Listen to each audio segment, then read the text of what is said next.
බන්ටි හාවා සහ අරුම පුදුම කැරට්ටාලය. ලස්සන මල්වත්තක් මැද හරිම ක්‍රියාශීලී පුංචි හාවෙක් ජීවත් වුණා. එයාගේ නම බන්ටි.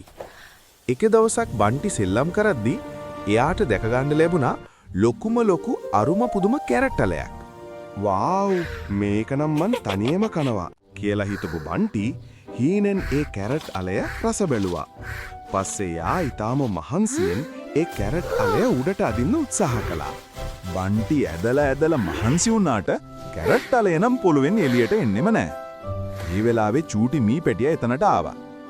බන්ටි යාළුවේ මමත් උදව් කරන්නද? එපා මට පුළුවන් කරගන්න කියලා බන්ටි කිව්වා. පස්සේ ටික වෙලාවකින් මුළු අහසම කළු කරලා වැස්සක් එන්න වගේ ලෑස්ති වුණා. බන්ටිට දැන් හරිම බයයි. එයා තවත් උත්සාහ කළා. ඒත් එක්කම එතනට නුවණක්කාර ඉබි මුත්තා ආවා. පුතේ බන්ටි තනියම බැරි දේ සමගියෙන් කළොත් හරිම ලේසි.